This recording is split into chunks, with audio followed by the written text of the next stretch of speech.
And I got way too many feels, way too much emotion. I don't even know what's real. I don't need to get along with your best friend, even better with your family.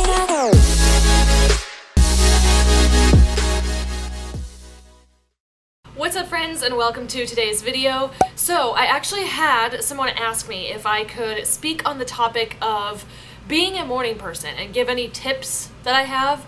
And to be quite honest with you, I never thought I would be a morning person. I still don't like outwardly call myself a morning person. I'm like a closet morning person, okay? Because yo girl has always loved sleep. Like, I am somebody who I will sleep 10 or 12 hours a night just because I can. Like, you know what I mean? So I remember being in high school and like when I was living at home and stuff, before I moved away for college, you know, and I would sleep in until like 11, noon, 1, maybe 2, and my dad used to get so pissed at me. He'd be like, "What are you doing?" And I'm like, "Nothing." And I just never thought I would be a morning person, that I would be capable of getting up early and enjoying it. And don't get me wrong, it's still hard, but there are things that I have done that have helped me along the way. I've kind of been forced to be a morning person, obviously going through law school and having to maximize every minute of my day. So now I am kind of in that routine, and I will say now I do get up early. Some days and other days I allow myself to sleep in, but now my sleep in is like I still set an alarm for like 8:30, just so I am not losing my day, because now I'm way more focused on being productive than just like sleeping half my day away and then not getting tired until like 2 in the morning, and then it just turns into a cycle, you know what I mean? So I'm just going to tell you like a few things that have helped me. This video is probably going to be quick, but that's okay. So let's just jump into it. The first thing is very recent, okay? I got this for Christmas, and this is a daylight alarm clock. Now, it's gonna be hard to show you because clearly it's actual daylight right now, but what this does is it wakes you up with a light that gets brighter and brighter. So there's the dimmest, so you can't even tell that it's on because it's so bright, but I'll turn it up as high as it goes, like as bright as it goes. There you go, you can see it. Like, look how it's still going. Yeah, like, this thing is serious. It lights up your room, or you can do this little rainbow setting and it like switches, just for shakes. I'll do this one in the evenings when I'm just chilling because I think it's cool. But what this does is 30 minutes, so you can set an alarm on here and you can choose a sound, which by the way, I chose ocean waves. If you are somebody who uses the foghorn alarm, I hate you. I hate you, and you're most likely a boy, because I feel like all boys use the freaking foghorn alarm on the iPhone. But anyway, choose soothing sounds. Choose the nice alarms. That's one thing. But on here, I actually have ocean waves as my sound, and you can control like how loud it'll be, and I want it to be very quiet, very subtle. I'm not someone who sleeps through alarms, so I don't need anything crazy. If you need the foghorn, fine, do the foghorn. But soothing sounds that are not super loud. That's a nicer way to wake up, in my opinion. So what this does is you set your alarm, and let's say you set it at 6 o'clock. At 5:30, this light turns on at the dimmest setting. And then over the next 30 minutes, it gets brighter and brighter and brighter. And if you don't wake up to the light, then the sound will wake you up. And I would say I've only been using it for like a couple weeks now. And I only use it on the days that I'm getting up before the sun rises. Just because, like, that's one thing I hate, is just when my eyes have to adjust in the morning when I flick on the lights. Like, I hate that. I hate that. So this daylight alarm clock, it was like all my dreams come true. And I would say at least half the time I wake up to the light, because you've got 30 minutes to kind of, like, if you happen to roll over and the light's in your face, then like there it is. And if not, then the sound has got you. So that has been a huge help for me. Another thing is coffee, okay? I know we should not be dependent on caffeine, and I actually went through a few years where I could not drink caffeine because I couldn't drink coffee specifically. I could drink caffeine and like pop and like, I don't know, tea and stuff like that has caffeine, but coffee specifically triggered all my migraine stuff. It was really weird. And I have a whole theory about that. But anyway, I got to a point where I can drink coffee again now, and some days it's literally the first thing I think of when I wake up. I'm like, oh my God, I cannot wait I cannot wait to have my coffee. And make your coffee fun. Don't just be like, okay, well, I guess I have to like use a K-cup and enjoy it. Like, no, make it fun. I like to find fun cups. I like to incorporate, you know, different flavors of coffee grounds, different skinny syrups. I add almond milk to my coffee every morning, so technically I have an almond milk latte every morning. I'm officially that bitch. But that's what makes me happy. And it's the little things, okay? Coffee is just so important. Even if you like swing through Starbucks or go to like a little hole in the wall coffee shop in your city or your town, like those are the little things that make me happy. And that's just kind of the broader picture, is do things that make you happy. That will help you get out of bed. But yeah, implementing that into my little morning routine is nice.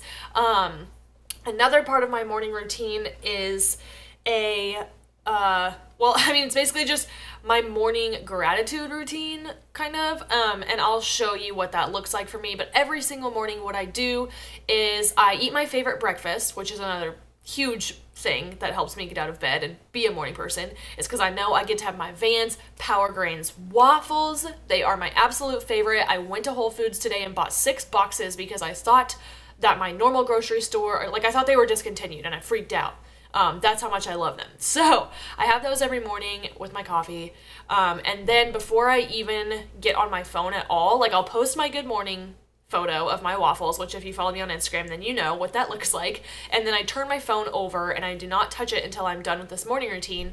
And basically what I do is I write out my intentions for the day. I write down my affirmations. I write down what I am grateful for, so my gratitude list, and then future pacing, which is a section where you just write down what you want your life to look like. No limits, no boundaries, dream as big as you possibly can, and then go even bigger than that. And that is kind of a law of attraction / manifestation thing.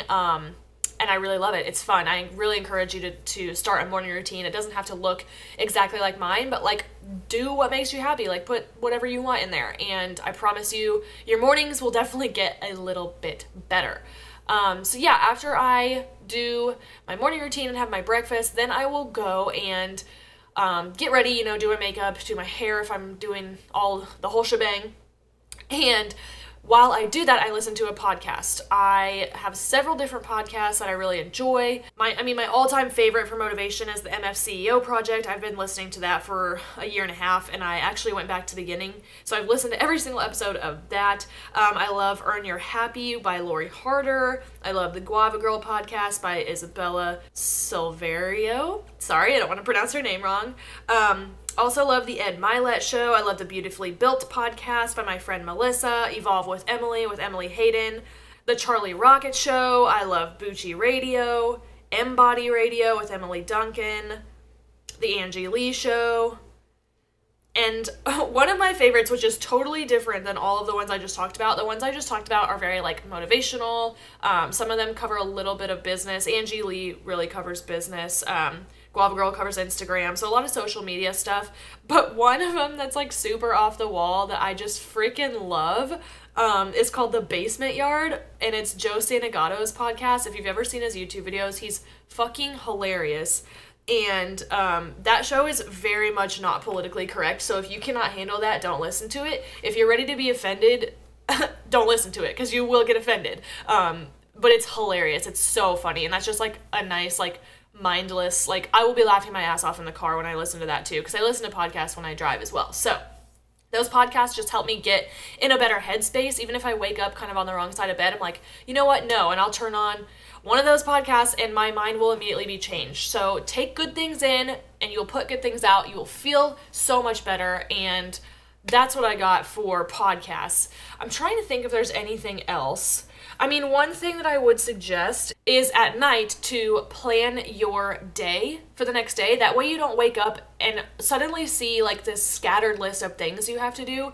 If you just take 5 minutes the night before and like plan out like, hey, at 11:30 I have this call, at 1 o'clock I have this appointment, 2 o'clock I have this meeting, whatever the case may be, you will feel so much better and more organized when you open your planner and you're like, oh, boom, everything is organized. You know what I mean? And I am very much a pen and paper gal. It's not that I don't like Google Calendar and things like that. I just don't trust it, okay? I really like to write things down physically. And in terms of writing things down, this kind of goes along with the morning routine. Writing things down makes it more likely that it's going to happen. There's like studies and all of these theories and things like that, but it's true. Like, just think about everything that you've ever written down. Like, if you write down your to-do list, it's so satisfying crossing things off, right? And I live for that shit. So I think that's why I'm very much a pen and paper gal. So that's another thing I would suggest. But otherwise, I don't know. It kind of all just comes down to like, yo, what do you want in life? Like, are you ready to get up and work for it? Because if you don't have your why, if you haven't found your passion, keep looking. Keep doing, keep trying. You have to try things to know if it's a yes or a no. And wouldn't you rather know if it's a yes or a no as opposed to getting 10 years down the road and wondering what if I would have tried that? Man, I really wish I would have gone after my dreams or whatever. That's just what I live by. And I'm here to tell you, if you haven't found that thing yet, it's okay, because you will. You will find it. And there's a reason you're going through the phase that you are now. It's to set you up for the next and better phase, if that makes sense. So honestly, what keeps me going is I am someone who inherently thrives on structure, on getting shit done. And now that I'm done with law school and I can finally go all in on like what I love, which is my coaching business and just everything fitness related and helping you and serving my clients and just growing and scaling, that's what gets me out of bed in the morning. I'm like, I actually have like a key schedule. It's like right next to you on the wall of what I do like on Mondays, what I do on Tuesdays, you know, my things that are going to move the needle for me on a weekly basis. And that's how I make sure like I get my emails written and sent out to you. I get these videos filmed and edited and posted. You know, just things like that, filming, editing, writing emails, reaching out to people, making Instagram posts, planning my content, going live on Instagram, doing my stories when I'm training. Like, I literally just plan everything out, and that is what I am good at, okay? I freaking love it. So I don't know. I guess that's going to be all my tips for being a morning person.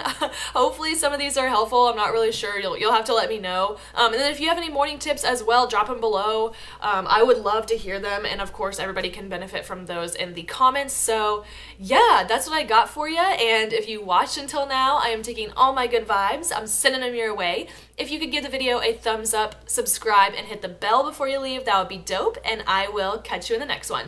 Bye. Oh,